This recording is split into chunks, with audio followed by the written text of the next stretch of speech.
أعوذ بالله من الشيطان الرجيم. بسم الله الرحمن الرحيم. الحمد لله نحمده ونستعينه ونستغفره ونؤمن به ونتوكل عليه ونعوذ بالله من شرور أنفسنا ومن سيئات أعمالنا. من يهده الله فلا مضل له ومن يضلله فلا هادي له.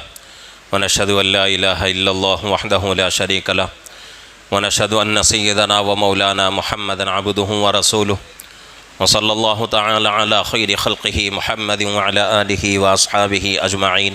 أما بعد فأعوذ بالله من الشيطان الرجيم. بسم الله الرحمن الرحيم. وعباد الرحمن الذين يمشون على الأرض هونا وإذا خاطبهم الجاهلون قالوا سلاما والذين يبيتون لربهم سجدا وقياما والذين يقولون ربنا اصرف عنا عذاب جهنم إن عذابها كان غراما إنها ساءت مستقرا ومقاما والذين إذا أنفقوا لم يسرفوا ولم يقتروا وكان بين ذلك قواما والذين لا يدعون مع الله إلها آخر ولا يقتلون النفس التي حرم الله إلا بالحق ولا يزنون ومن يفعل ذلك يلقى أثاما. صدق الله العظيم وصدق رسوله النبي الكريم ونحن على ذلك لمن الشاهدين والشاكرين والحمد لله رب العالمين. محترم معزز بزرگ اور عزیز دوستو، آج کی یہ رات بڑی فضیلت والی رات ہے، بڑی اہمیت والی رات ہے.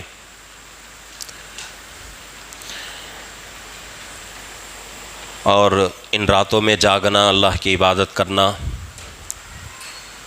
یہ مسلمانوں کے لیے بڑی خوش نصیبی کی بات ہے. ویسے تو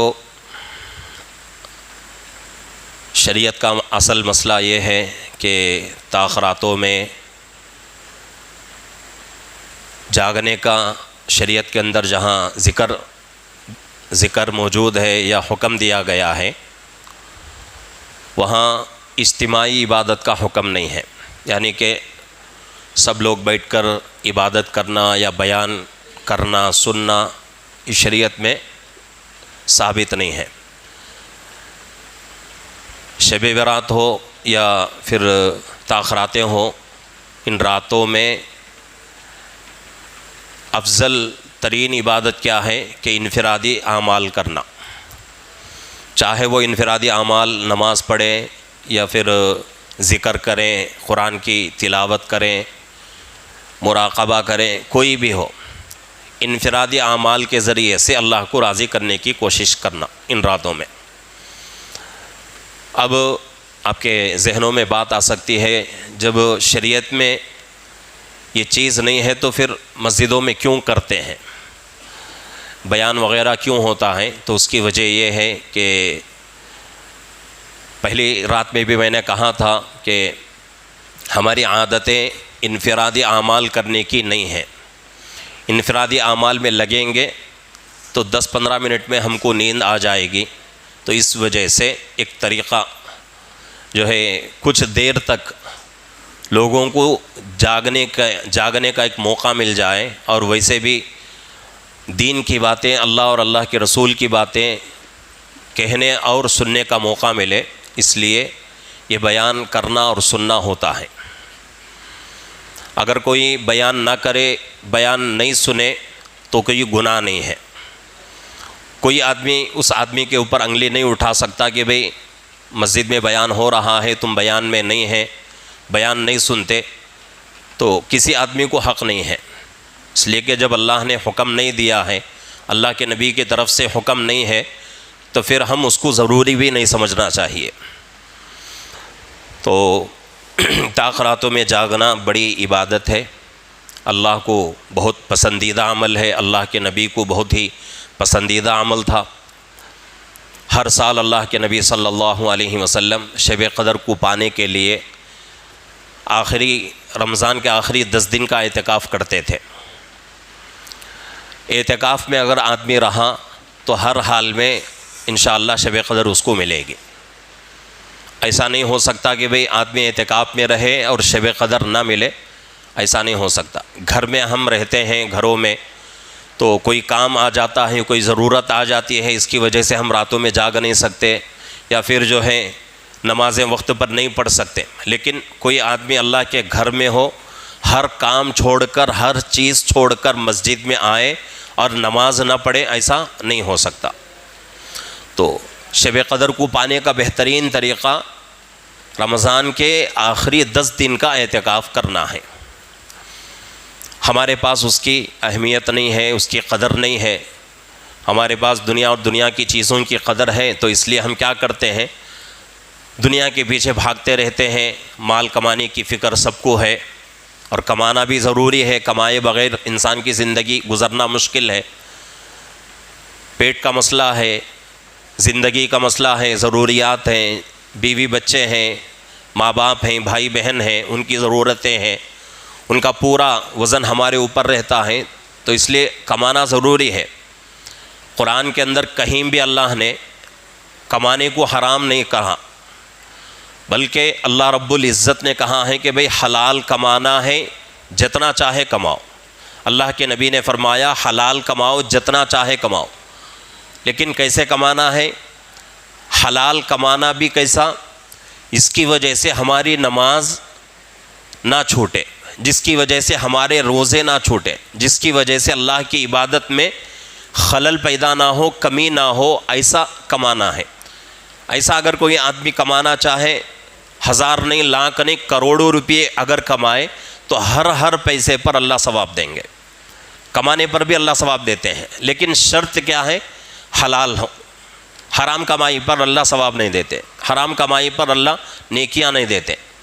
حلال کمائی کے واسطے آدمی جتنی محنت کرتا ہے، دن میں، رات میں، صبح میں، شام میں، باہر گھر میں، اپنے گاؤں میں، باہر کے گاؤں میں، جتنی بھی محنت کرتا ہے، پوری محنت اللہ رب العزت ثواب میں لکھیں گے۔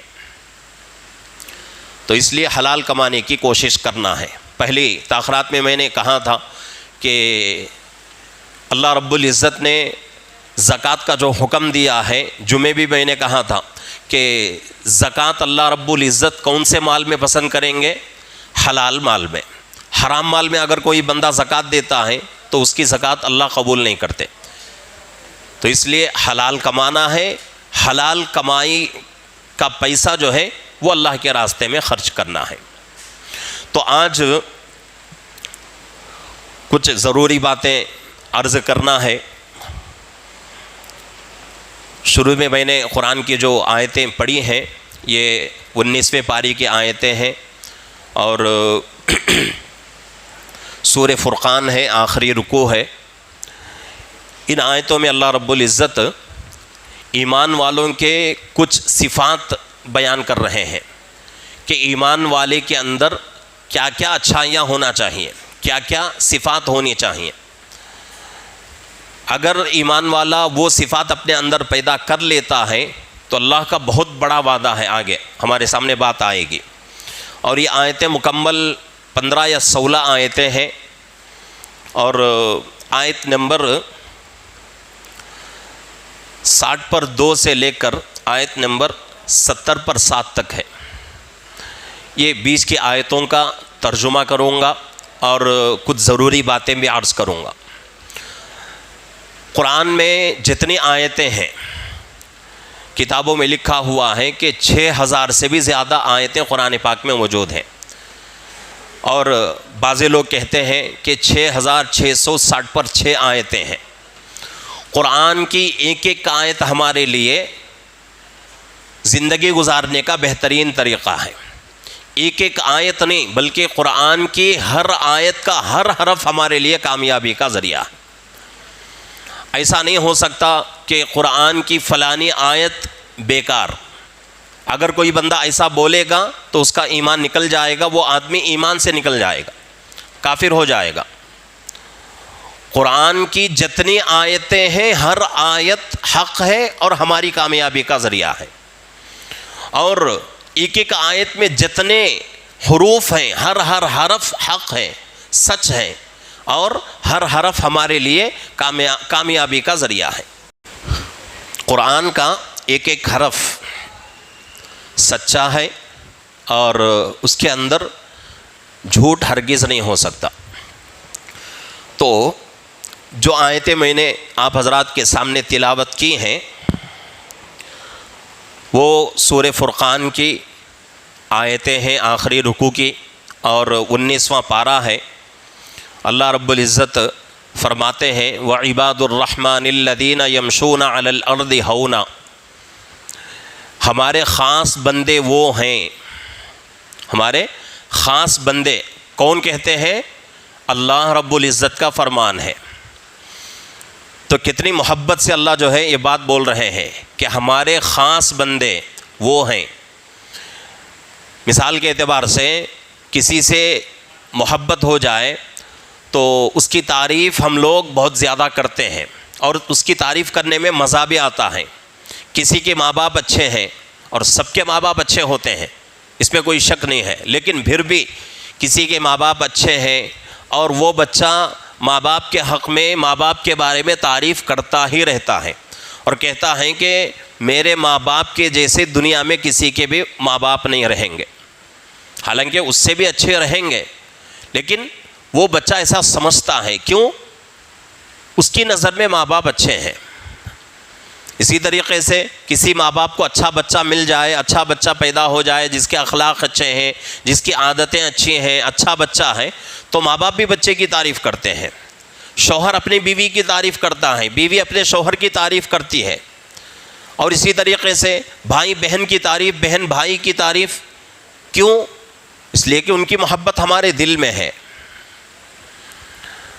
جس سے محبت ہوتی ہے اس کی تعریف زبان پر ضرور آتی ہے۔ کوئی کسی آدمی کو اچھا استاذ مل جائے اور اس کو اچھا پڑھایا، اچھا لکھایا، اچھا کام سکھایا، اچھی تربیت دی، تو وہ آدمی اپنے استاذ کو کبھی نہیں بھولتا۔ کیوں؟ محنت کر کے، مشقت کر کے استاذ نے بچے کو کامیاب بنایا ہے۔ اگر کسی استاذ کو اچھا شاگرد مل جائے تو استاذ فخر کرتا ہے اپنے شاگرد پر کہ بھئی میرا شاگرد جو ہے بہت اچھا ہے، اس کے اندر بہت اچھے صفات ہیں، وہ بہت لائق ہے۔ تو دنیا میں جب ایک انسان کو دوسرا انسان پسند آتا ہے تو اس کی وجہ سے لوگ ایک دوسرے کی تعریف کرتے ہیں۔ یہ کوئی جو ہے بڑی بات نہیں ہے، لیکن اللہ بندوں کی تعریف کرے یہ بہت بڑی بات ہے۔ اللہ بندوں کی تعریف کریں۔ بندے کا مطلب کیا؟ اس میں ہم بھی آتے ہیں، آپ بھی آتے ہیں، دنیا کے تمام انسان آتے ہیں۔ اللہ انسان کی تعریف کرے، اللہ بندے کی تعریف کرے تو یہ بڑی جو ہے خوش نصیبی کی بات ہے۔ تو اللہ فرماتے ہیں کہ بھئی ہمارے بندے وہ ہیں، وعباد الرحمن، رحمان کے بندے۔ رحمان کون؟ اللہ۔ تو اللہ کے بندے وہ ہیں الذین یمشون علی الارض ہونا۔ پہلی صفت اللہ بیان کر رہے ہیں، اور جتنی باتیں ہمارے سامنے آئیں گی ہر بات کو اپنے ذہن میں، اپنے دماغ میں بٹھانے کی کوشش کریں اور اس کے مطابق اپنی زندگی کو گزارنے کی کوشش کریں، تب جا کے انشاءاللہ اللہ جس چیز کا وعدہ ہم سے کر رہے ہیں وہ ہمیں ضرور ملے گا۔ تو پہلی صفت اللہ بیان کر رہے ہیں کہ میرے بندے وہ ہیں، نیک بندے، یمشون علی الارض ہونا، جب وہ زمین پر چلتے ہیں، زندگی گزارتے ہیں تو اپنے آپ کو چھوٹا بنا کے زندگی گزارتے ہیں، اپنے آپ کو بڑا نہیں سمجھتے، تکبر نہیں کرتے، فخر نہیں کرتے، بڑائی ان کے اندر نہیں رہتی، ان کے اندر چھوٹا پن رہتا ہے، وہ اپنے آپ کو جھکاتے ہیں، وہ اپنے آپ کو چھوٹا سمجھتے ہیں۔ اور یہ حقیقت بات ہے کہ جو بندہ اپنے آپ کو بڑا سمجھے گا وہیں سے اللہ اس کی ناکامی کا ایک راستہ کھول دیں گے۔ اور حدیث میں فرمایا گیا کہ بڑائی اللہ کی چادر ہے۔ بڑائی کا حق کس کو ہے؟ صرف اور صرف اللہ کو ہے۔ اللہ کے علاوہ کسی کو بھی یہ حق نہیں ہے کہ کوئی بندہ دنیا میں اپنے آپ کو بڑا سمجھے۔ عام انسانوں کی بات نہیں، بلکہ نبیوں کو اللہ نے یہ اختیار نہیں دیا، نبیوں کو بھی اللہ نے یہ چھوٹ نہیں دی کہ نبی کیا کرے، اپنے آپ کو بڑا سمجھے۔ حضرت موسیٰ علیہ السلام کا واقعہ موجود ہے، سورہ کہف 15واں پارہ ہے، اس کے اندر اللہ رب العزت نے حضرت موسیٰ علیہ السلام سے پوچھا کہ اے موسیٰ بتاؤ اس سرزمین پر سب سے زیادہ علم والا کون ہے؟ کس سے اللہ پوچھ رہے ہیں؟ نبی. کون سے نبی؟ حضرت موسیٰ علیہ السلام، بہت بڑے نبی، جلیل القدر نبی حضرت موسیٰ علیہ السلام سے. اور حضرت موسیٰ علیہ السلام کی صفت کیا ہے؟ حضرت موسیٰ علیہ السلام کلیم اللہ تھے، یعنی اللہ سے بات کرنے والے. اللہ نے کسی نبی کو ایسی جو ہے فضیلتیں عطا کرتے ہیں کہ جب حضرت موسیٰ علیہ السلام کا ارادہ ہوتا تو حضرت موسیٰ علیہ السلام اللہ سے بات کرتے تھے. تو اتنے اونچے نبی. اور یہ بھی مسلم بات ہے کہ جس زمانے میں جو نبی ہوتا ہے وہ نبی دنیا کا سب سے بڑا عالم، وہ نبی دنیا کا سب سے بڑا عالم، اس سے بڑا عالم دنیا میں نہیں رہتا. اگر اس سے بڑا عالم دنیا میں کوئی رہے گا تو پھر نبی چھوٹا ہو جائے گا، نبی اس عالم سے کیا ہو جائے گا؟ چھوٹا ہو جائے گا. تو اس لیے نبی جو ہے وہ دنیا کے اس زمانے کے سب سے بڑے عالم ہوتے ہیں. اور نبیوں کے بارے میں اللہ کو یہ بھی پسند نہیں ہے کہ نبی کا کوئی استاذ ہو، نبی کا کوئی استاذ ہو. اللہ کے نبی صلی اللہ علیہ وسلم کے بارے میں ہم لوگ سنتے ہیں کہ اللہ کے نبی صلی اللہ علیہ وسلم لکھنا پڑھنا نہیں جانتے تھے، لکھنا پڑھنا نہیں جانتے تھے، آتا نہیں تھا. یہ نہیں آتا نہیں تھا، اگر ایسا بولیں گے تو اللہ کے نبی کی شان میں گستاخی ہو جائے گی.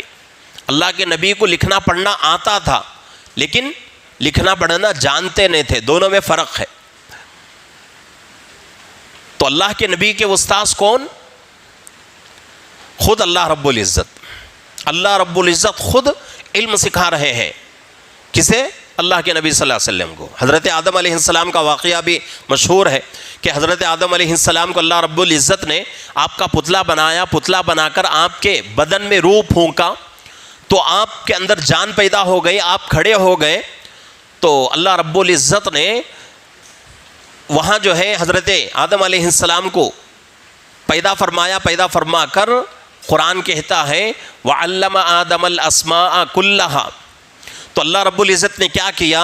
خود حضرت آدم علیہ السلام کو تمام چیزوں کا علم دے دیا، تمام چیزوں کے نام بتا دیے. بھئی اسے جو ہے جھاڑ کہتے ہیں، درخت کہتے ہیں، اسے زمین کہتے ہیں، اسے آسمان کہتے ہیں، اسے برتن کہتے ہیں، کھانے کا پینے کا، یہ تمام چیزوں کے نام اللہ نے خود حضرت آدم علیہ السلام کو بتایا. تو مطلب کیا ہے کہ اللہ یہ پسند نہیں کرتے کہ نبی کا کوئی استاذ ہو. نبی کا کوئی استاذ اگر رہے گا تو پھر نبی چھوٹا اور استاذ بڑا ہو جائے گا. ہاں ایسا ہو سکتا ہے کہ ایک نبی کا استاذ ایک نبی ہو، ایک نبی کا استاذ ایک نبی ہو، ایسا ہو سکتا ہے. لیکن ایک نبی کا استاد ایک عام آدمی ہو، ایسا دنیا کے اندر اب تک نہیں ہوا. تو اس طریقے سے اللہ رب العزت نے حضرت موسیٰ علیہ السلام سے پوچھا کہ موسیٰ بتاؤ اس زمین پر تم سے زیادہ علم والا کوئی ہے؟ اللہ کا سوال ہوا. تو اب حضرت موسیٰ علیہ السلام کیا جواب دینا؟ ذرا بولو ساتھی. بات سمجھنا ہے کیا ہے کہ نبی سے بڑھ کر کوئی عالم دنیا میں نہیں رہتا. ہاں ایک بات ذہن میں بٹھا لو. اب اللہ کا حکم ہو رہا ہے موسیٰ علیہ السلام سے کہ اے موسیٰ بتاؤ اس زمین پر سب سے بڑا عالم کون؟ تو حضرت موسیٰ علیہ السلام کیا جواب دیے رہتے ہیں؟ ہاں کیا جواب دیے رہتے ہیں بولو؟ تو حضرت موسیٰ علیہ السلام نے جواب دیا اے اللہ اس زمین کا سب سے بڑا عالم میں ہوں، اس زمین کا سب سے بڑا عالم میں ہوں، میرے سے کوئی بڑا عالم نہیں.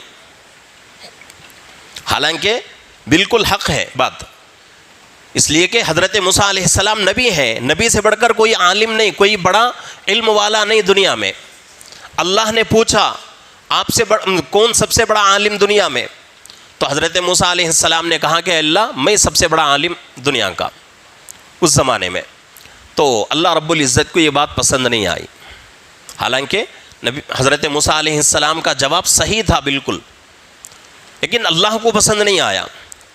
تو اللہ رب العزت نے حکم دیا، اچھا اے موسیٰ، اگر تم اپنے علم پر اتنا ناز ہے تم کو، تم یہ کہتے ہو کہ میں دنیا کا سب سے بڑا عالم ہوں، میرے سے بڑا کوئی عالم نہیں ہے، تو جاؤ، جا کر کیا کرو، ایک سمندر کے کنارے پر جاؤ، وہاں ایک میرا بندہ بیٹھا ہوا ہے، اس سے کیا کرو، ملاقات کرو اور اس کے ساتھ کچھ وقت گزارو۔ تو حضرت موسیٰ علیہ السلام تیار ہو گئے۔ موسیٰ علیہ السلام نے پوچھا کہ اللہ میں تو جاؤں گا، لیکن کون ہے وہ بندہ، میں کبھی دیکھا نہیں ہوں، میں کیسے اسے پہچانوں؟ تو اللہ رب العزت کا حکم ہوا کہ ایسا کرو کہ اپنے لیے توشہ تیار کرو مچھلی کا، اور مچھلی بنا کے لے کے چلو، جب وہاں پہنچو گے تو مچھلی خود بخود زندہ ہو کے نکل جائے گی۔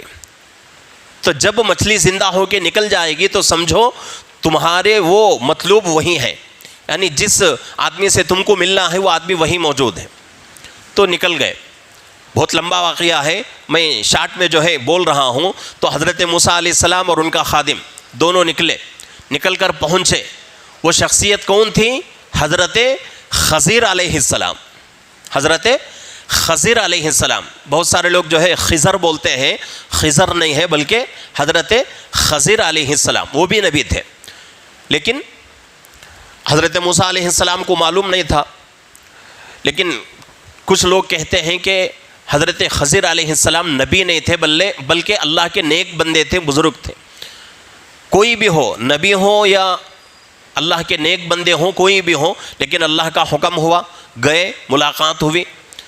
تو کچھ وقت جو ہے حضرت خضر علیہ السلام کے ساتھ گزارنے کا اللہ کا حکم ہوا۔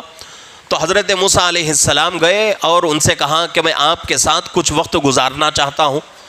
تو انہوں نے کہا کہ اگر تم میرے ساتھ گزارنا چاہو تو بہت صبر کے ساتھ چلنا پڑے گا، اور مجھے معلوم ہے کہ تم میرے کاموں پر، میرے باتوں پر صبر نہیں کر سکتے، اس لیے بہتر یہ ہے کہ تم اپنے گھر کو چلے جاؤ۔ تو حضرت موسیٰ علیہ السلام تعجب ہو گئے کہ بھئی ایک نبی میں وقت کا، اور آ کے پوچھ رہا ہوں تو یہ جو ہے انکار کر رہے ہیں۔ تو حضرت موسیٰ علیہ السلام نے کہا نہیں، ایسا نہیں ہو سکتا، میں آپ کے ساتھ سفر کرنا ہی کرنا ہے۔ تو آگے لمبا واقعہ ہے۔ تو کہنے کا مقصد یہ ہے کہ اللہ رب العزت اس آیت میں جو فرما رہے ہیں وَعِبَادُ الرَّحْمَنِ الَّذِينَ يَمْشُونَ عَلَى الْأَرْضِ هَوْنًا، کہ میرے خاص بندے وہ ہیں جو زمین پر چلتے ہیں، کیسے؟ اپنے آپ کو جھکا کر، چھوٹا بنا کر، اپنے آپ کو چھوٹا بنا کر زندگی گزارتے ہیں۔ بڑا پن اللہ کو پسند نہیں ہے۔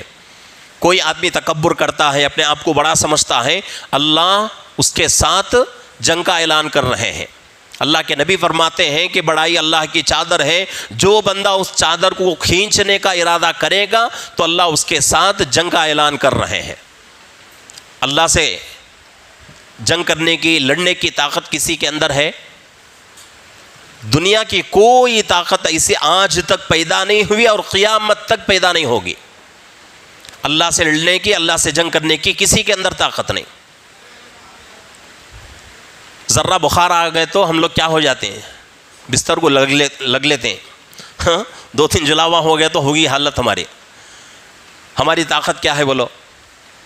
لیکن اللہ کے نبی فرماتے ہیں کہ بڑائی اللہ کی چادر ہے، جو بندہ اللہ کی چادر کو کھینچنے کا ارادہ کرے گا تو اس کے ساتھ اللہ کا جنگ کا اعلان ہے۔ تو سب سے پہلی چیز مسلمان کے اندر کیا ہونا چاہیے؟ چھوٹا پن ہونا چاہیے، اپنے آپ کو چھوٹا سمجھے۔ کوئی آدمی اس دنیا میں بڑا نہیں ہے، کوئی آدمی اس دنیا میں بڑا نہیں ہے۔ جب اللہ کے نبی اپنے آپ کو بڑا نہیں سمجھے تو ہماری اور آپ کی بات کیا ہے؟ اللہ کے نبی اپنے آپ کو کبھی بڑا نہیں سمجھے۔ بڑائی ہرگز اللہ کو پسند نہیں۔ اور یہ بھی جو ہے حدیث میں لکھا ہوا ہے، فرمایا گیا ہے کہ وہ بندہ جو اپنا ازار ٹخنے سے نیچے پہنتا ہے، مطلب یہ ہے کہ وہ آدمی اپنے آپ کو بڑا سمجھ رہا ہے۔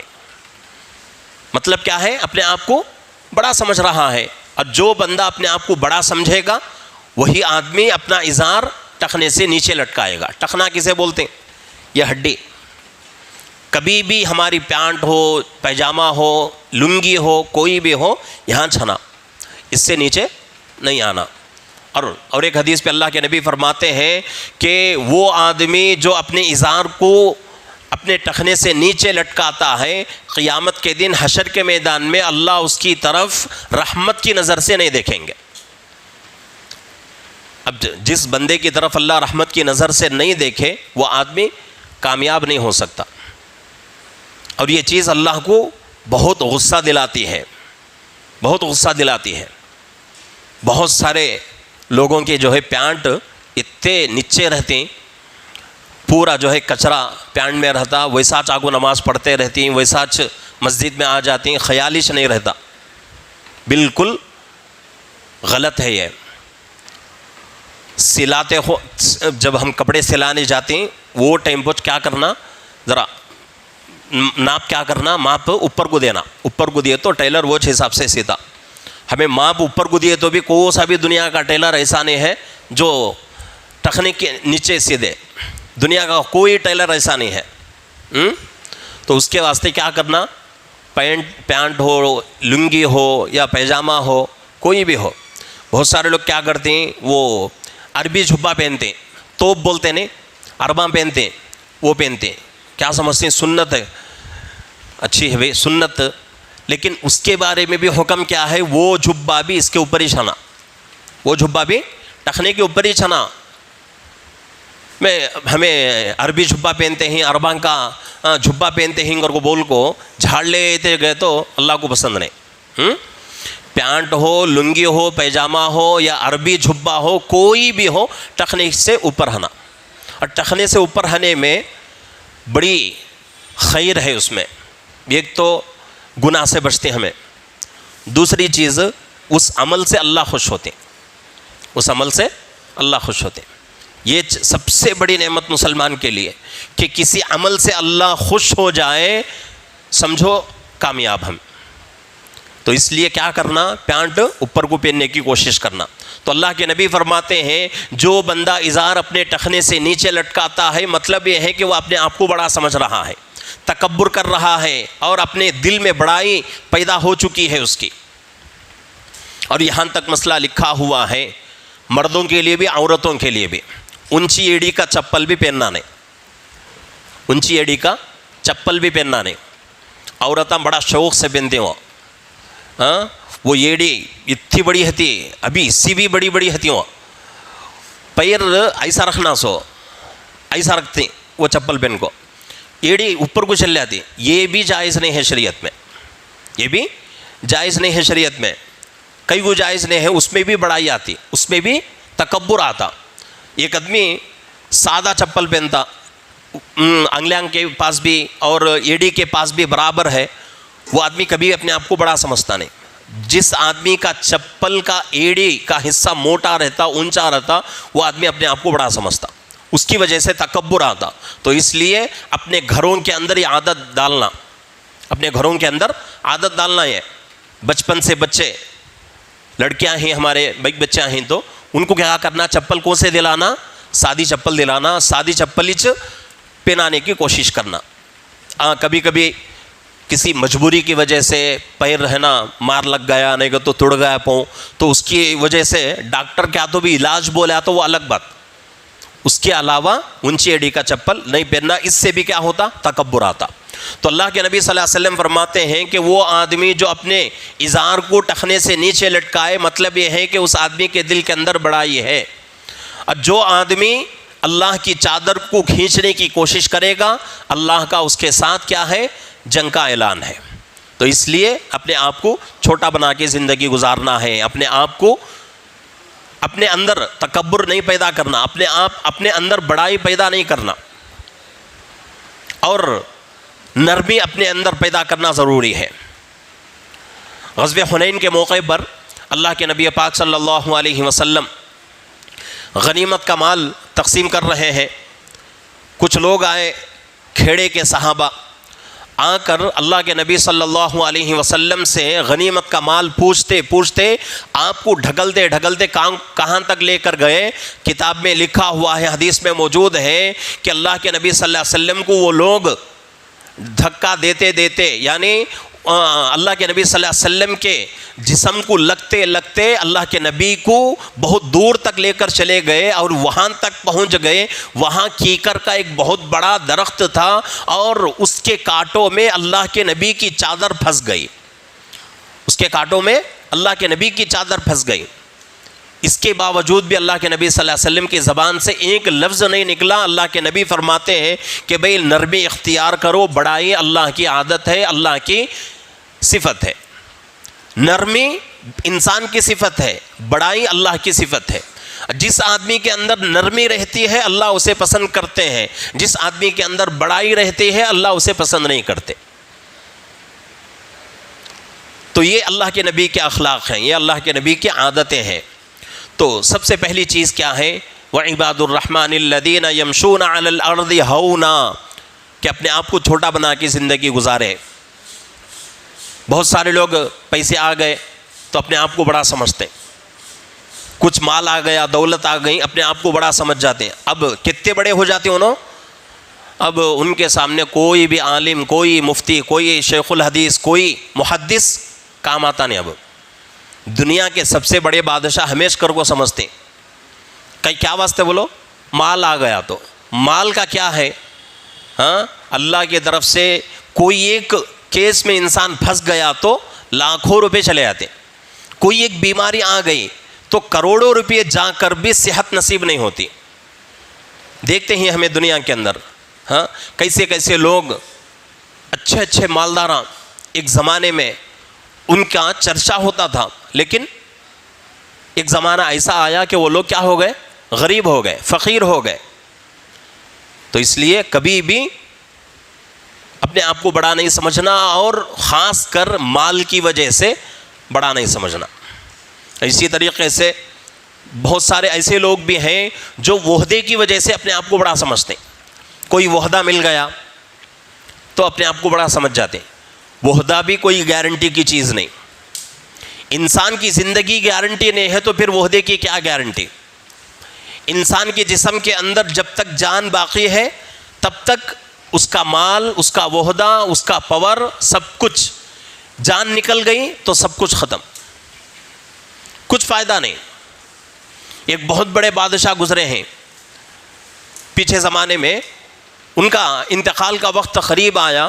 بہت بڑے مالدار, دنیا کے بہت بڑے بادشاہ. لوگ بڑا حسرت کرتے تھے ان کو دیکھ کر کہ بھئی بادشاہ کی زندگی کتنی بہترین زندگی ہے, اچھے اچھے نعمتوں میں زندگی گزر رہی ہے, اچھا کھا رہے ہیں, اچھا پی رہے ہیں, اچھا پہن رہے ہیں. تو بادشاہ کو بات معلوم ہوئی کہ بھئی لوگ جو ہے اس طرح آپ کے بارے میں بات کر رہے ہیں. تو بادشاہ کے موت کا وقت قریب آیا, سکرات کا وقت تھا. تو بادشاہ نے اپنے رعایا کو وصیت کیا کہ بھئی جب میرا انتقال ہو جائے, میرا جنازہ تیار ہو جائے اور جنازے کی نماز ہو جائے, تو میرا جنازہ جب لے کر جاؤ تو دونوں طرف دونوں ہاتھ باہر کر دو, دونوں طرف دونوں ہاتھ میرے باہر کر دو, اور میرا جنازہ ویسے ہی لے کر جاؤ.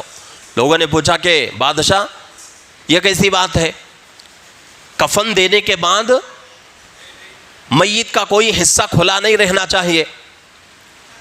لیکن بادشاہ نے کہا کہ بھئی آج لوگ میرے اوپر, مجھے دیکھ کر یہ حسرت کر رہے ہیں کہ بادشاہ کی زندگی اچھی ہے, مال ہے, پیسہ ہے, سب کچھ ہے, ہمارے پاس کچھ نہیں ہے. تو ان لوگوں کو معلوم ہو جائے کہ یہ مال, یہ دولت, یہ تمام چیزیں جب تک بدن میں جان باقی ہے تب تک, جب انسان دنیا سے چلا جائے تو دنیا سے جاتے ہوئے کیسا جائے گا, خالی ہاتھ جائے گا. کتنے جنازے میں ہم لوگ جاتے رہتے ہیں, غریب بھی رہتا, مالدار بھی رہتا. غریب کے واسطے بھی ووچ کفن کا کپڑا, اور مالدار شوکار کے واسطے بھی ووچ کفن کا کپڑا. کفن کے کپڑے میں بھی فرق نہیں, سب کے واسطے ووچ. اور وہ کپڑا کیسا رہتا بولو, کون بھی زندگی میں وہ کپڑا سلا کو پہننا پسند کرتا نہیں. کون تو پسند کرتا, وہ گھٹیا جو ہے وہ کپڑا ایک دم لو کوالٹی کا, پھاٹے تو ہاتھ سے پھٹ جاتا وہ کپڑا, اتنا نرم ہوتا. کوئی آدمی زندگی میں اس کپڑے کو سلا کر پہننا پسند نہیں کرتا, لیکن وہی کفن کا کپڑا امیر کے لیے، غریب کے لیے، مالدار کے لیے اور فقیر کے لیے، سب کے لیے وہی کپڑا۔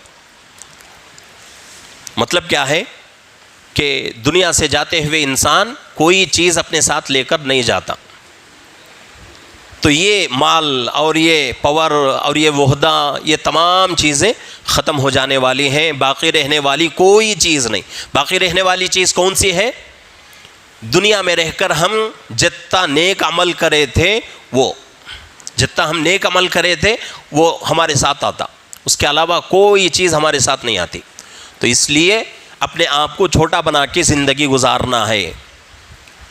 حضرت شیخ الاسلام حسین احمد مدنی رحمۃ اللہ علیہ، بہت بڑے اللہ والے، پہلی تاخرات میں بھی بولا میں کہ حضرت معمولی گھرانے کے نہیں، بلکہ گھرانہ کون سا آپ کا؟ مدنی گھرانہ، اللہ کے نبی صلی اللہ علیہ وسلم کے گھرانے سے تعلق، اللہ کے نبی صلی اللہ علیہ وسلم کے نواسوں میں حضرت کا شمار ہے۔ اور بہت بڑا زمانہ نہیں ہوا حضرت دنیا سے جا کر، حضرت ہمارا ہندوستان آزاد ہونے کے بعد ہمارے ہندوستان کو آزادی دلا کر اللہ کو پیارے ہوئے۔ تو حضرت کے بارے میں کتابوں میں بہت سارے واقعے لکھے ہیں۔ ایک واقعہ لکھا ہوا ہے کہ حضرت دیوبند کے مدرسے میں بخاری شریف پڑھاتے تھے، تو پڑھاتے پڑھاتے کیا ہوتا ہے، درمیان میں بچے کے سوال لکھ کر پیپر میں بھیجتے، حضرت ہمارا یہ سوال ہے، اس کا جواب دو۔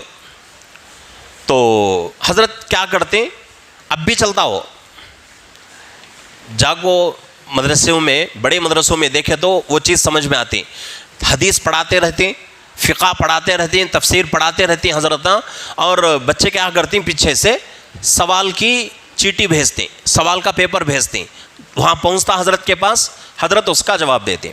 تو ایسا حضرت کے زمانے میں بھی پرچے جاتے تھے، پیپر جاتے تھے، حضرت اس کا جواب دیتے تھے۔ ایک مرتبہ کیا ہوا، اچانک ایک پیپر گیا، پیپر میں خالی حضرت کے واسطے گالیاں ہیں، پیپر میں سوال کیا بھی نہیں ہے، کیا ہے پیپر میں؟ خالی گالیاں ہیں حضرت کو۔ ایک نالائق بے وقوف بچہ جو ہے حضرت کو پرچی میں، پیپر میں گالیاں دے کو بھیجا۔ بچوں کو معلوم ہوگا بھائی فلانا بچہ جو ہے گالیاں دے کو بھیجا، کیا ہوتا اس کے بچے کے ساتھ؟ کون تو برداشت کرتے ہیں؟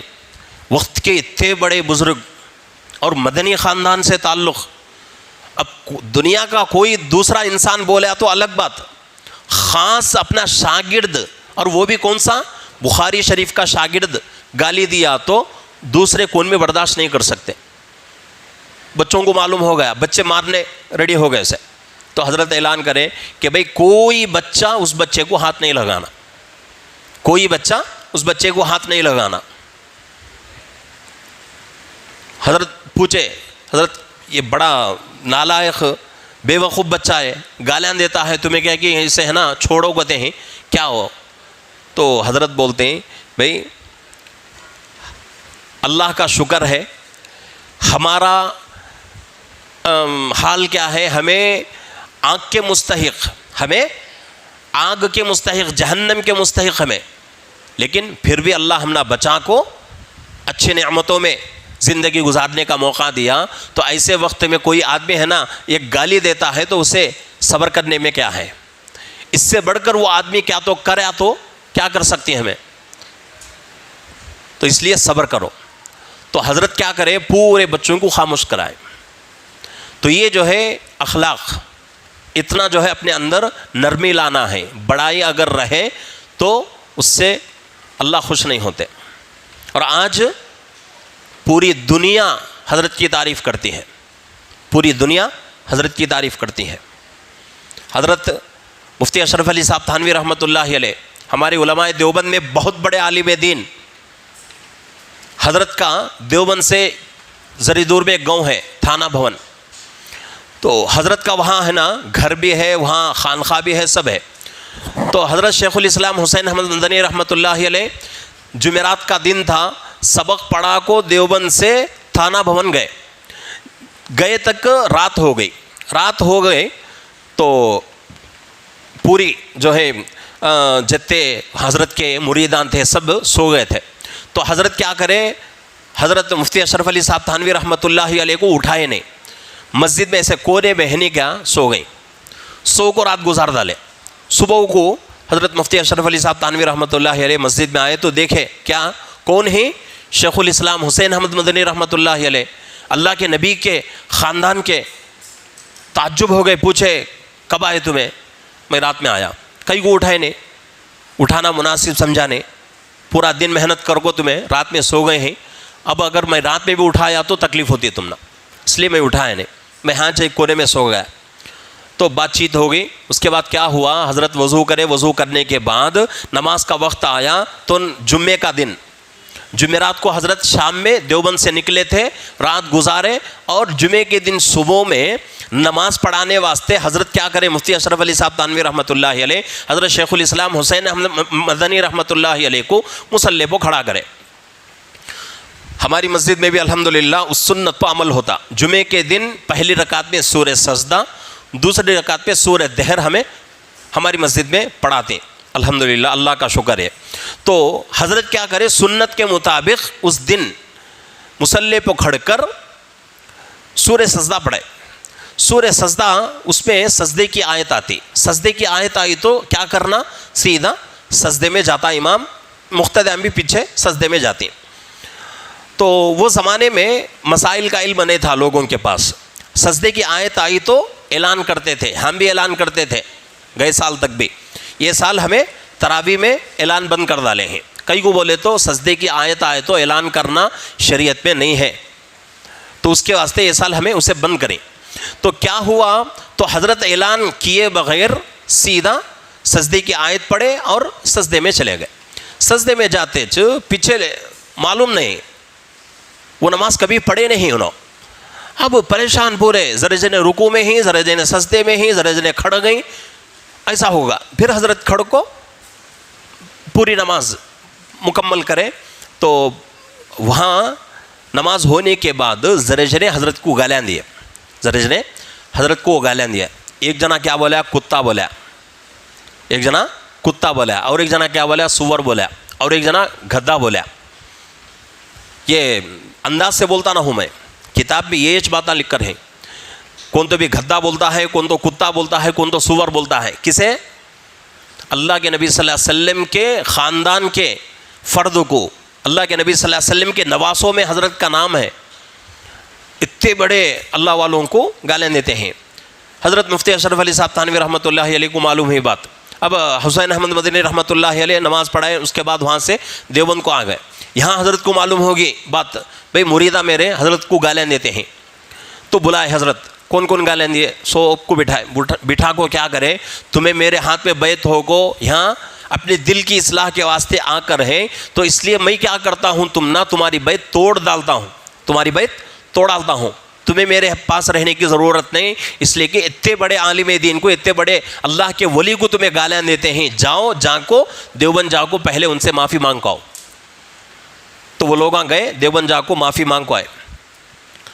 حضرت سے بولے, حضرت معافی مانگے ہمیں, حضرت معاف کر ڈالے. تو حضرت کو تسلی ہوئی نہیں. حضرت پوچھے کیا معافی مانگے, تو حضرت ہمیں گالیاں دیں تم نا, اس لیے ہمیں معافی چاہتے ہیں. ایسا چلتا نہیں. جاؤ پھر جہاں کو کیا بولو, حضرت میں کتا بولوں تم نا, میں تم نہ سور بولیوں, میں تم نہ گدھا بولیوں, اور یہ گالیاں میں دیوں. میں آپ کو یہ گالیاں دے کر بہت خراب کام کریوں, اس لیے اب میں معافی چاہتا ہوں, مجھے معاف کرو. تو یہ لوگ پھر گئے دیوبند جا کو, پھر حضرت کو ویسا جیسا حضرت بول کو بھیجے ہیں ویسا معافی مانگے. تو حضرت کیا بولتے ہیں, بھئی سب کو جو بھی تمہیں بولے ہو سب کے لیے معافی ہے. معافی کئی کو ہے, اگر تمہیں کتا بولے ہیں, تمہیں کتا بولے ہیں, تو کتا اگر میرے اللہ کے پاس کیا بھی حقیقت نہیں ہے, کیا بھی قدر نہیں ہے, تو کتا میرے سے بہتر, کتا میرے سے بہتر ہے. اگر میری حقیقت ہے اللہ کے پاس, میری قدر ہے اللہ کے پاس, تو پھر ایسے چھوٹے چھوٹے باتوں کے پیچھے میں پڑنا نہیں, اس لیے میں تمہیں معاف کرتا ہوں, جاؤ. تو یہ ایسا جو ہے آدمی کے اندر نرمی ہونا ہے. اور اللہ یہ قرآن میں بولتے ہیں سو وعباد الرحمن الذین یمشون علی الارض ہونا کہ میرے خاص بندے وہ ہیں جو اپنے آپ کو چھوٹا بنا کے زندگی گزارتے ہیں اور اپنے آپ میں نرمی پیدا کرتے ہیں.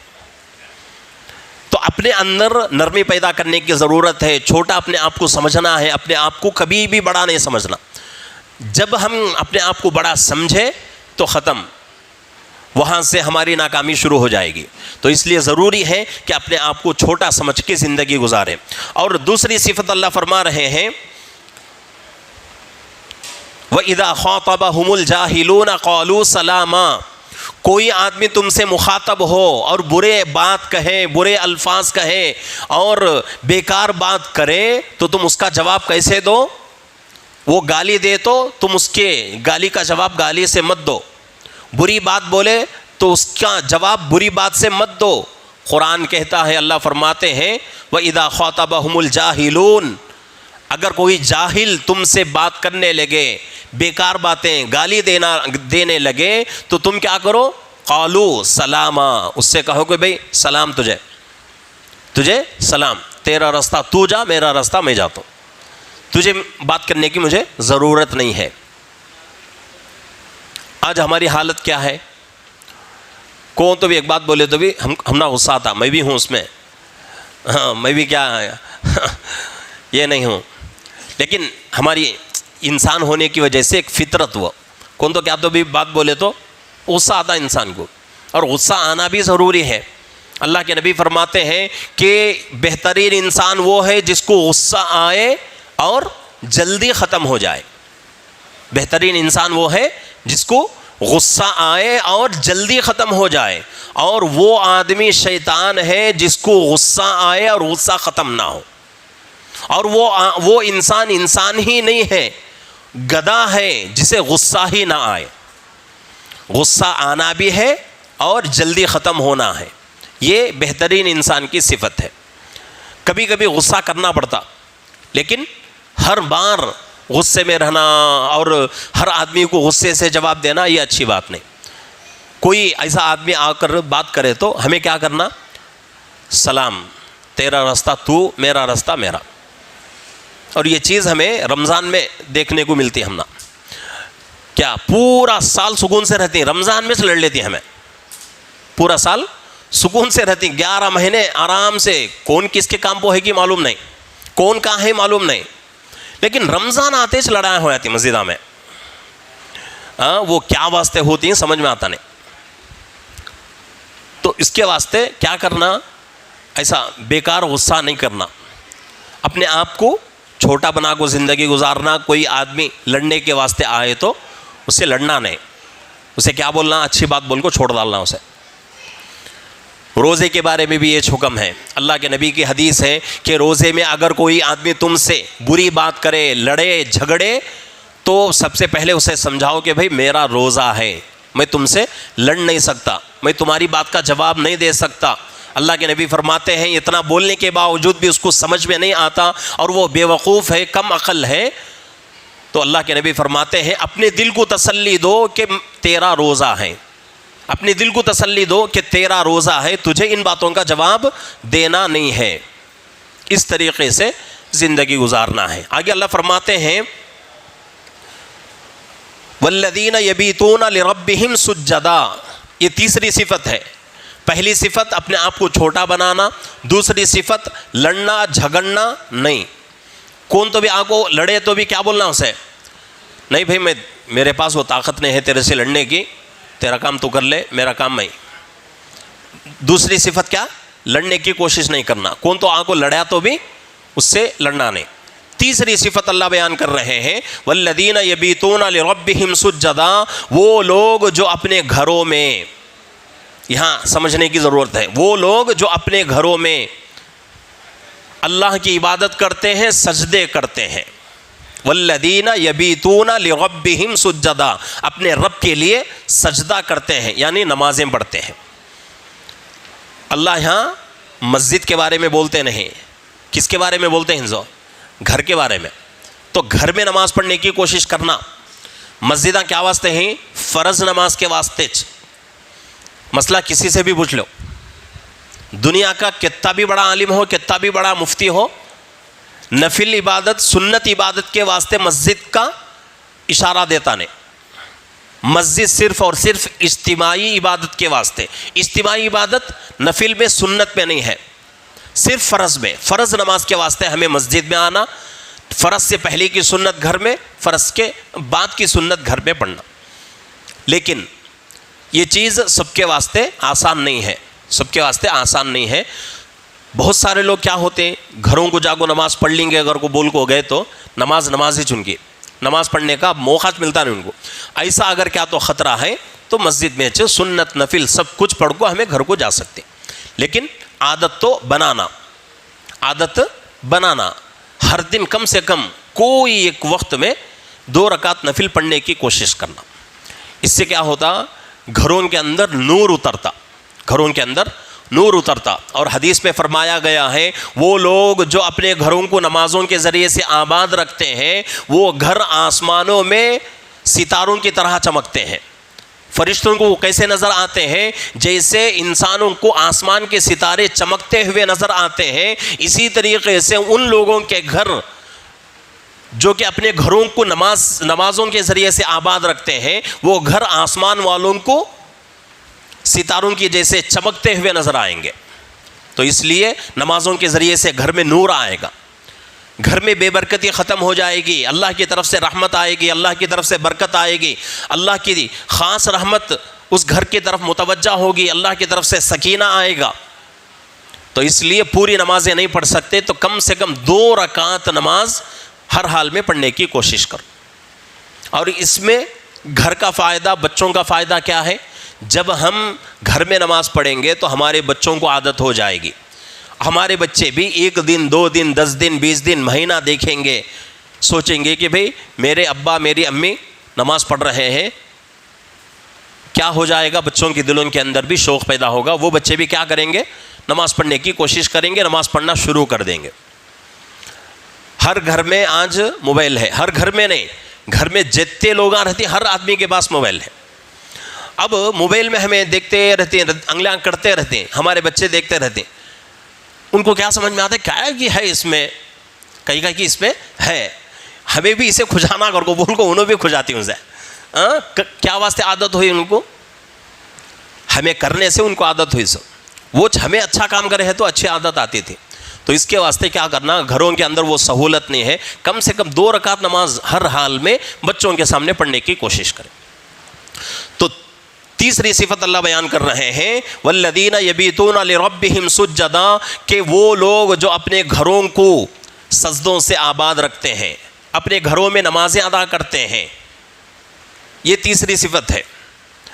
نماز ہر حال میں پڑھنا ہی پڑھنا ہے. 5 وقت کی نماز اللہ نے فرض کر دیا ہے, نماز پڑھنا ہی پڑھنا ہے. گھر میں نماز پڑھنے کا حکم کون سی نماز کے بارے میں ہے, نفل نماز سنت نمازوں کے بارے میں. فرض نماز مسجد میں آ کر پڑھنا جماعت کے ساتھ. کوئی نماز چھوٹ گئی, کام پوہینے کام تو باہر گئے تھے, آئے تک دیر ہو گئے, تو ایسے وقت میں گھر میں پڑھ لے سکتے ہیں فرض.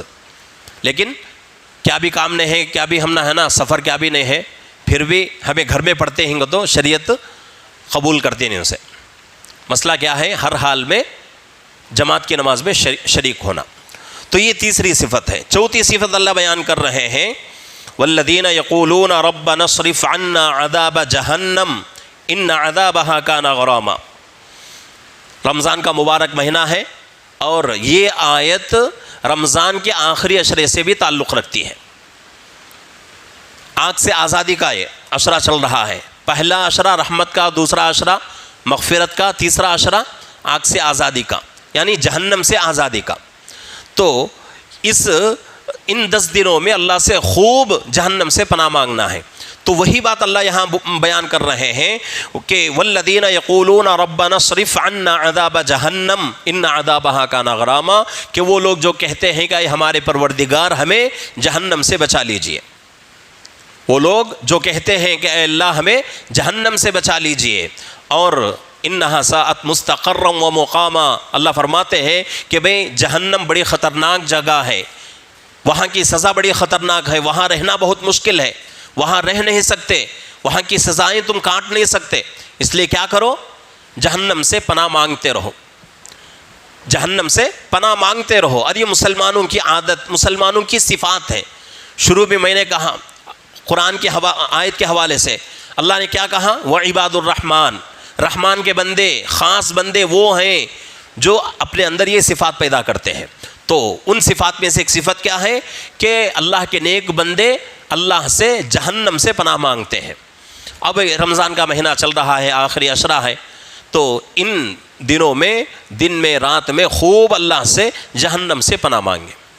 جتنا ہم اللہ سے جہنم سے پناہ مانگیں گے، اگر ان دعاؤں میں سے کوئی ایک دعا بھی قبول ہو گئی تو ہمارا بیڑا پار ہو جائے گا۔ تو اس لیے یہ ایک صفت یہ بھی بیان فرمائی۔ اور آگے اللہ فرما رہے ہیں والذین اذا انفقوا لم يسرفوا ولم يقتروا وكان بين ذلك قواما۔ اس چیز کے اوپر سب کو جو ہے غور کرنے کی ضرورت ہے۔ والذین اذا انفقوا، وہ لوگ جو خرچ کرتے ہیں، وہ لوگ جو خرچ کرتے ہیں، لم یسرفوا، کیسے خرچ کرنا؟ اسراف نہیں۔ کیسے خرچ کرنا؟ اسراف نہیں۔ اسراف کا مطلب فضول خرچی نہیں۔ 100 روپے کی ضرورت ہے، 200 300 500 1000 روپے خرچ کر رہا ہے تو اسے فضول خرچی کہا جاتا ہے۔ اور بعض حدیثوں میں کہا گیا ہے کہ فضول خرچی کرنے والا شیطان کا بھائی ہے۔ فضول خرچی کرنے سے برکت ختم ہو جاتی ہے، پریشانیاں زیادہ ہو جاتی ہیں، انسان برداشت نہیں کر سکتا۔ تو جتنا خرچ ہے اسی حساب سے خرچ کرنا ہے۔ اب خرچہ کم کرو گے کو بولے کنجوسی کرنا نہیں، پھر کنجوسی کرنا نہیں، کنجوسی بھی بہت بری چیز، اس سے بھی اللہ منع کرے ہیں۔ کنجوس آدمی کے بارے میں اللہ کے نبی کا فرمان ہے کہ کنجوس آدمی جنت کی خوشبو بھی سونگھ نہیں سکتا۔ تو اس لیے فضول خرچی بھی نہیں اور کنجوسی بھی نہیں۔ اپنے بچوں کے اوپر خرچ کرنا، اپنے گھر والوں پر خرچ کرنا، اپنے ماں باپ پر، اپنے بھائی بہنوں پر خرچ کرنا۔ اب آدمی ہے نا ہاتھ کو روک کو خرچہ کرتا ہے تو اللہ برکت نہیں دیتے۔ اور خاص کر جن گھروں میں بچیاں ہیں، بہنیں ہیں، کسی کی بیٹیاں ہیں، ان بچیوں پر خرچ کرنے کی کوشش کرنا ہے۔ دنیا کی عام عادت ہے، کیا ہے؟ ایک گھر میں ایک بچہ ایک بچی رہی تو بچے کے اوپر آدمی زیادہ توجہ دیتا، بچے کے اوپر زیادہ خرچ کرتا، بچی کو چھوڑتا۔ یہ بہت بڑا گناہ ہے، بہت بڑا گناہ۔ کل ایک کتاب میں پڑھا، چھوٹی چیز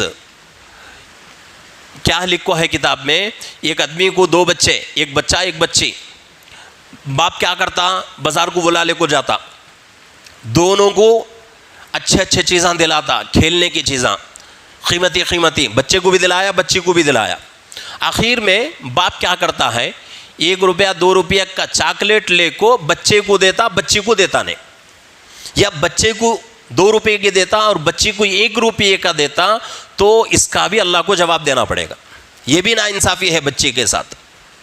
اگر کوئی بندہ ایسا کرتا ہے تو اس کو اللہ کو جواب دینا پڑے گا، اور وہ بچی حشر کے میدان میں اپنے باپ کا گریبان پکڑے گی، اللہ کے دربار میں کھینچ کر لے کر جائے گی، کہے گی کہ اللہ یہ میرا باپ ہے، اور یہ میرا باپ اپنے گھر میں ایک بیٹا اس کا ہے اور میں بھی رہتی تھی، اور یہ آدمی میرے ساتھ ناانصافی کرتا تھا۔ ایک طرف ہزاروں کے پیسے خرچ کر کے دونوں کو برابر خرچ کر رہا ہے، لیکن یہاں 1 روپیے 2 روپیے میں فرق کر رہا ہے، تو اس کا بھی اللہ کو جواب دینا پڑے گا۔ اور ہو سکے تو کیا کرنا؟ بچیوں کے اوپر زیادہ خرچ کرنے کی کوشش کرنا۔ خرچ کا مطلب جائز، ان کے کھانے پینے میں، ان کے کپڑوں میں، جائز چیزوں میں، ناجائز چیزوں میں نہیں۔ ناجائز چیزوں میں بچے کے اوپر بھی خرچ کرے تب بھی گناہ، بچی پر خرچ کرے تب بھی گناہ، ماں باپ پر بھی خرچ کرے تب بھی گناہ۔ ناجائز چیزوں میں، جائز چیزوں میں بچے پر جتنا خرچ کرتے ہیں اس سے 5-10 روپے بچی پر زیادہ خرچ کریں گے تو انشاءاللہ برکت رہے گی۔ آج ماحول جو ہے، معاشرہ جو ہے بہت ہی خراب ہوتا جا رہا ہے کہ بچیوں کا کوئی حساب ہی نہیں، اور بچی کو شادی کر کے بھیج ڈالتے ہیں بھیج ڈالنے کے بعد جتنا ماں باپ کے پاس وراثت کا مال رہتا وہ پورا مال، پورے گھراں، پورے جائیداداں، پورے کھیتاں، پورے زمیناں، کروڑوں کے پیسے، سونا چاندی سب کسے دیتے ہیں؟ مرد بچے کو دیتے ہیں، بیک بچے کو دیتے نہیں. کیا کہ تو شادی کر کو دے ڈالیم ہے، ذمہ داری پوری ہوگی. شادی کرنا ضروری ہے، شادی میں جہیز دینا ضروری نہیں ہے. شادی کرنا ضروری ہے لیکن شادی میں بچی کو جہیز دینا ضروری نہیں. قرآن کے کسی بھی آیت میں اللہ نے حکم نہیں دیا، حدیث کے ذخیرے موجود ہیں ہمارے پاس، کسی بھی روایت پہ اللہ کے نبی نے یہ حکم نہیں دیا کہ بھئی اپنی بچیوں کو شادی کرو، شادی میں بچی کو یہ چیز دو، یہ چیز دو، یہ چیز دو. جتنی بھی چیزیں ہم دیتے ہیں اپنی خوشی سے دیتے ہیں. بھئی ہماری بچی ہے، جا رہی ہے نئے گھر، وہاں سکون سے رہے گی، اس نیت سے ہم لوگ دیتے ہیں. لیکن اس کی وجہ سے بچی کو وراثت سے محروم کرنا یہ بہت بڑا گناہ ہے. اللہ کے نبی فرماتے ہیں جو لوگ اپنی بچیوں کو وراثت سے محروم کریں گے ان کی اللہ رب العزت وراثت جنت سے ختم کر دیں گے، جنت میں وہ لوگ نہیں جا سکتے. تو اس لیے ضروری ہے کہ انصاف کا معاملہ کرنا ہے. فضول خرچی کے بارے میں یہ باتیں آئی ہیں، تو فضول خرچی ہرگز نہیں کرنا چاہیے. جتنا ہو سکے جائز خرچہ کرے اور ناجائز خرچے سے بچے. فضول خرچی، جائز چیزوں میں بھی فضول خرچی نہ کریں. اور آگے اللہ فرماتے ہیں والذین لا يدعون مع اللہ الہا آخر ولا يقتلون النفس التي حرم اللہ الا بالحق ولا يزنون ومن يفعل ذلك يلقى اثاما. اس میں اللہ 3 صفات بیان کر رہے ہیں. پہلی صفت یہ ہے کہ وہ لوگ جو اللہ کے علاوہ کسی کی عبادت نہیں کرتے، کسی کو معبود نہیں سمجھتے. اور اس کے ساتھ ساتھ دوسری صفت اللہ بیان کر رہے ہیں اس آیت میں والذین لا يدعون مع اللہ الہا آخر ولا يقتلون النفس التي حرم اللہ الا بالحق. کسی کو ناحق قتل نہیں کرتے، کسی کو ناحق قتل نہیں کرتے.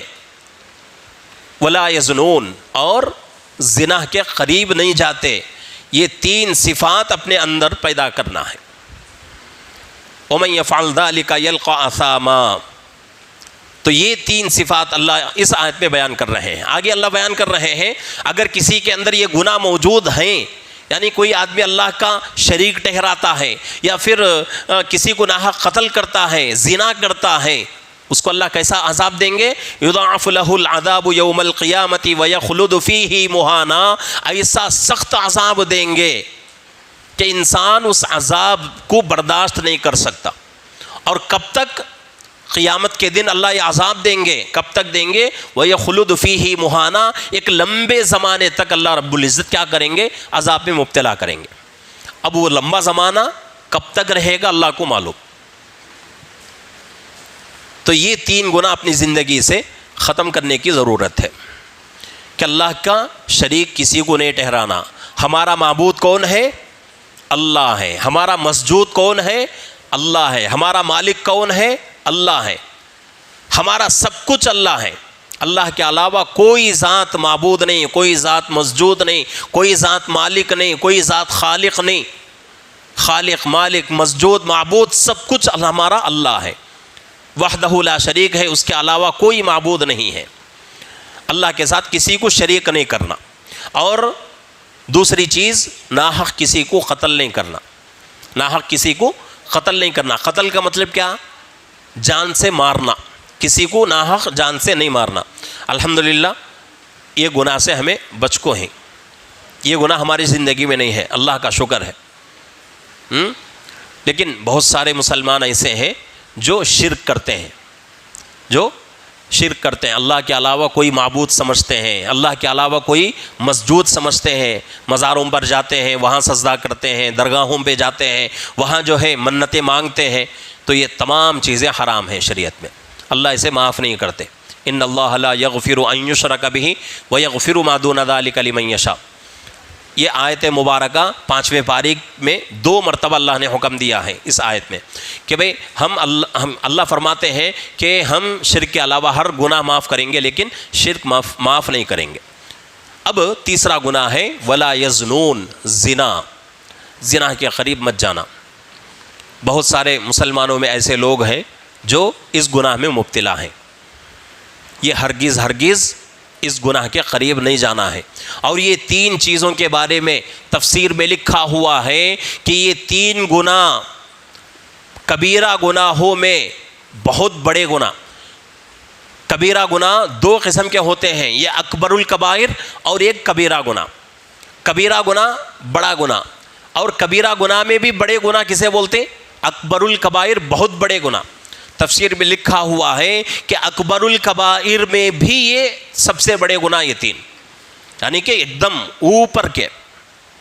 اب وہاں سے گناہ کے درجے شروع ہوتے ہیں. تو اس لیے ان 3 گناہوں کو اپنی زندگی سے پاک کرنے کی ضرورت ہے.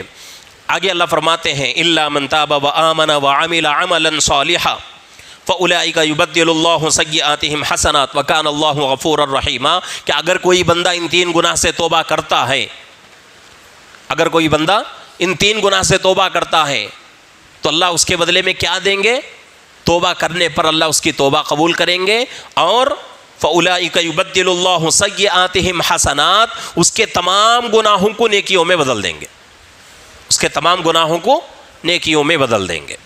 اللہ کی طرف سے وعدہ ہے. اور وَكَانَ اللَّهُ غَفُورًا رَحِيمًا, آگے اللہ اپنی صفت بیان کر رہے ہیں کہ بے شک اللہ بڑے غفور الرحیم ہیں, بڑے معاف کرنے والے ہیں, بڑے بخشنے والے ہیں. اور آگے وَمَن تَابَ وَعَمِلَ صَالِحًا فَإِنَّهُ يَتُوبُ إِلَى اللَّهِ مَتَابًا, جو بندہ توبہ کرتا ہے اللہ سے پکی سچی تو اللہ اس کی توبہ قبول کرتے ہیں. اور آگے اللہ فرما رہے ہیں وَالَّذِينَ إِذَا ذُكِّرُوا بِآيَاتِ رَبِّهِمْ لَمْ يَخِرُّوا عَلَيْهَا صُمًّا وَعُمْيَانًا.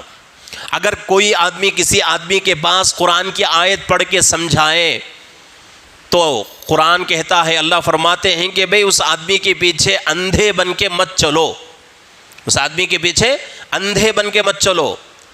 اور یہ حکم میں سمجھتا ہوں کہ اس زمانے کے حساب سے ہے.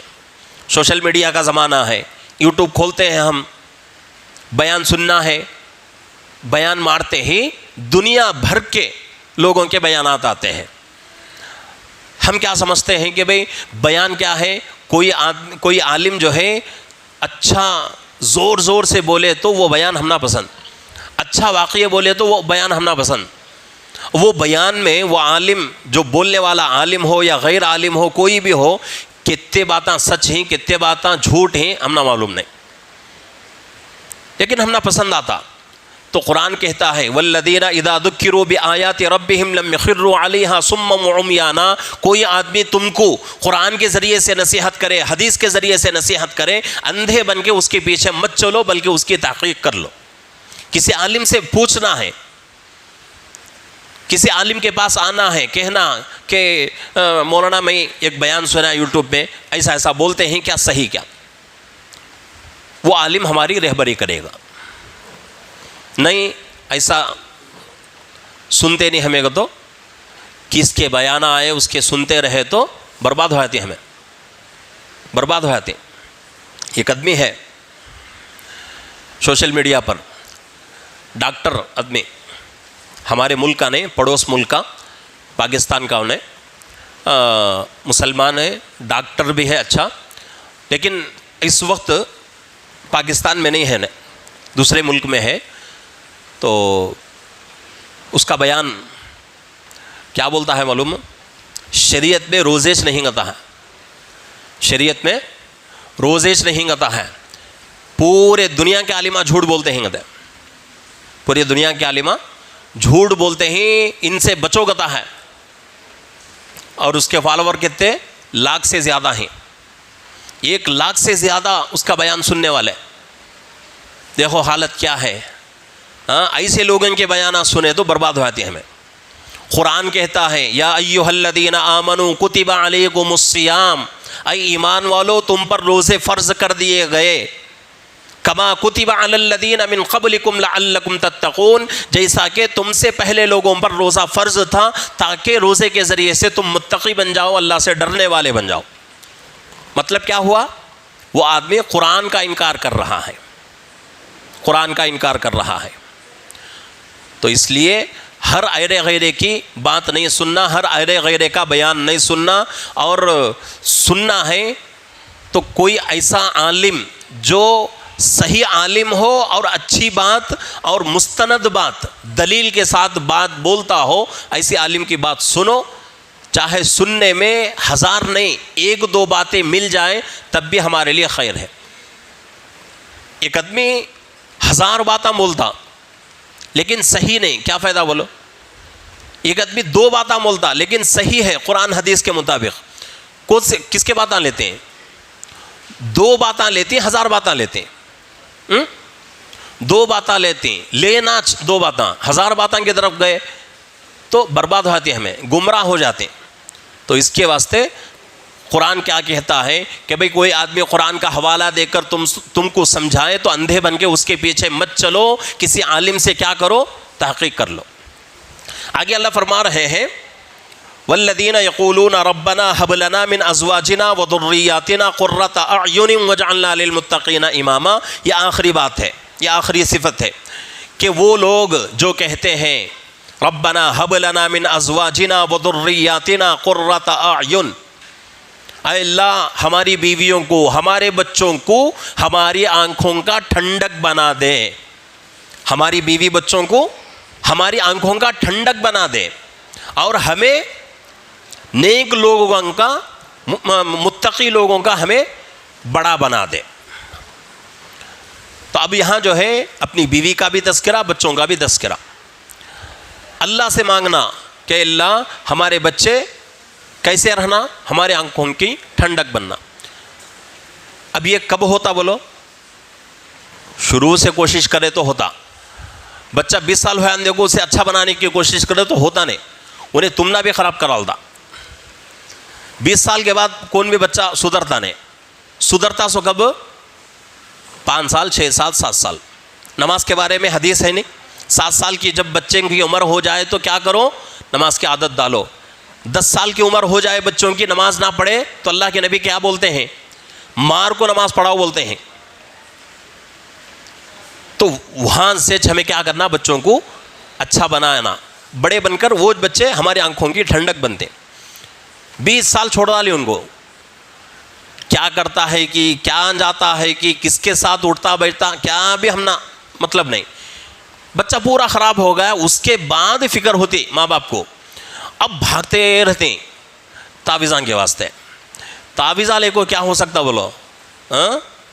تعویذاں سے کیا تو ہوتا؟ تعویذاں سے ہونے کا رہا ہے تو دنیا ایسی رہتی نہیں۔ کون آدمی غریب ہتا نہیں دنیا میں، کون آدمی بیمار ہتا نہیں، سب اچھے سب مالدارا ہو جاتے تھے۔ یہ سب بیکار ہے۔ جو کام کرنا ہے اسے کر کو اللہ سے مدد مانگنا، کرنے کے کام چھوڑ ڈال کو تعویذاں کے پیچھے بھاگتے رہے تو ایک طرف پیسے جاتی ہمارے، کیا کون بھی تعویذ دینے والا فری دیتا نہیں، یاد رکھ لے ہوئی بھی کون بھی فری دیتا نہیں۔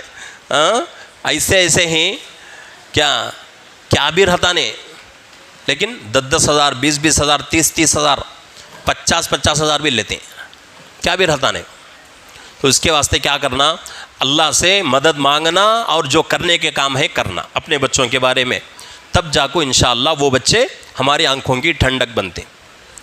تو یہ پورے صفات اپنے اندر پیدا کرنے کی ضرورت ہے۔ اگر یہ صفات پیدا ہو گئے تو اللہ فرماتے ہیں وعدہ ہے اللہ کا اولئک یجزون الغرفۃ بما صبروا ویلقون فیہا تحیۃ وسلاما خالدین فیہا حسنت مستقرا ومقاما۔ جنت کا وعدہ اللہ فرماتے ہیں کہ ایسی جنت ہم ان کو دیں گے کہ جب وہ لوگ جنت میں جائیں گے تو وہ جنت ان کے لیے ہمیشہ ہمیشہ کے لیے رہے گی، اور ہر وقت ان کے اوپر سلامتی برستی رہے گی، فرشتے ان کے اوپر سلام بھیجتے رہیں گے۔ تو یہ پورے صفات اپنے اندر پیدا کرنے کی ضرورت ہے۔ پیدا کریں گے۔ اتنا لمبا ہو گیا، 3-4 کیا تو بھی کسی تو یاد ہیں؟ 3-4 کیا تو بھی یاد ہے تو بولو۔ شارٹ میں بولتا ہوں، دیکھو سب سے پہلی چیز اپنے آپ کو چھوٹا بنا کو زندگی گزارنا۔ کون تو بھی لڑنے آیا تو اسے لڑنا نہیں، اسے سلام کر کو بھیج ڈالنا دو۔ تیسری بات، اپنے گھروں میں نمازیں پڑھنے کی کوشش کرنا، چوتھی بات مال خرچ کرنے میں فضول نہیں کرنا اور کنجوسی بھی نہیں کرنا. اس کے ساتھ ساتھ پانچویں صفت اللہ کیا بولتے ہیں کہ جہنم سے پناہ مانگو بولتے ہیں, جہنم سے پناہ مانگنا. 5 ہو گئے. چھٹی صفت اللہ کے علاوہ کسی کو شریک نہیں کرنا. 7ویں صفت کسی کو ناحق قتل نہیں کرنا. 8ویں صفت زنا کے قریب نہیں جانا. کتنے ہوئے؟ 8 ہو گئے. اس کے بعد 9ویں صفت والذین لا یشہدون الزور واذا مروا باللغو مروا کراما. اور آگے اللہ فرماتے ہیں والذین اذا ذکروا بآیات ربہم لم یخروا علیہا صما وعمیانا. کوئی آدمی تمہیں قرآن اور حدیث کے ذریعے سے نصیحت کرے تو اندھے بن کر اس کے پیچھے مت جانا, کسی عالم سے کیا کرنا, اس کی تحقیق کر لینا. اور اس کے ساتھ ساتھ آگے اللہ فرماتے ہیں کہ اپنے بچوں کے بارے میں اور اپنی بیویوں کے بارے میں اللہ سے دعا کرنا کہ اللہ ان کو ہماری آنکھوں کا ٹھنڈک بنا. اور ہمیں کیا کرنا, اے اللہ ہمارے بچوں کو, ہماری بیویوں کو ہماری آنکھوں کا ٹھنڈک بنا کر ہمیں متقی لوگوں کا پیشوا بنا, بڑا بنا. تو یہ صفات مکمل اپنے اندر پیدا کرنے کی ضرورت ہے. اگر یہ صفات پیدا ہو گئے تو انشاءاللہ اللہ کا وعدہ ہے کہ جنت دیں گے. جنت کیسی؟ جنت پہ جانے کے بعد اللہ کی طرف سے ہر وقت سلامتی, فرشتے سلام کرتے رہیں گے اور جنت پہ ہر چیز ملے گی. تو ایسی جنت اللہ رب العزت نصیب کریں گے. تو یہ جو ہے اپنے اندر پیدا کرنے کی ضرورت ہے. اگر یہ چیز, یہ صفات پیدا ہو گئے تو انشاءاللہ ہم کامیاب. رمضان کا مبارک مہینہ ہے, آخری عشرہ چل رہا ہے, تو اس میں خوب اللہ سے دعائیں کرنا, یہ صفات کو خوب اللہ سے مانگنے کی کوشش کرنا, کریں گے. اللہ سب کو عمل کی توفیق عطا فرمائے.